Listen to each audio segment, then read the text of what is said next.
गोर लागै छी मिथिलावासी। अहाँ सबके लेल एकटा बात हम लऽ के एलहुँ हँ जे जखन ई महिला सब देखैत हेबै जे खासकर कॉस्मेटिकके दोकानपर जाइ छथिन सामान लैके लेल, तऽ हुनका सबके कोनो एक जाइ छथिन एकटा सामान लैके लेल, लेकिन लै छथिन कमसँ कम 5टा सामान। तऽ आइ हमहूँ गेल छलहुँ मार्केट पल्लवी दी सङ्गे आओर डॉली दी सङ्गे। तऽ हमरो लेबाक छलै किछु किछु सामान, तऽ हम गेलहुँ कॉस्मेटिकके दोकानपर। तऽ हमरा एकटा बॉडी लोशन लेबाक रहै, ठण्डाके महीना आबि रहल छै, तऽ हम एकटा ई मामाअर्थके बॉडी लोशन लेलहुँ।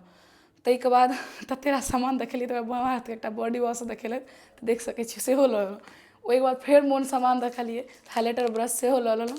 आ ओहिसँ नहि बढ़लै, जहन देखलियनि पल्लवी दीदी लेलखिन, देखै छी हमरापर सिल्वर कलरके आइलाइनर यूज कयल गेल छै, तऽ सिल्वर कलरके आइलाइनर सेहो लेलिए।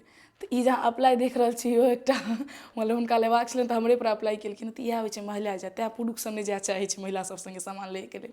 गेलिए एकटा सामान लैके लेल आ किनलिए कतेक देखियौ, 5टा सामान 4टा सामान खरीद कऽ आबि गेल छी। तऽ अहूँ सबके साथ अगर ई चीज होइए तऽ जरूर बताएब हमरा सब, खासकर लड़की सब जरूर बताएब ई चीज अहाँ कहिए कि नहि।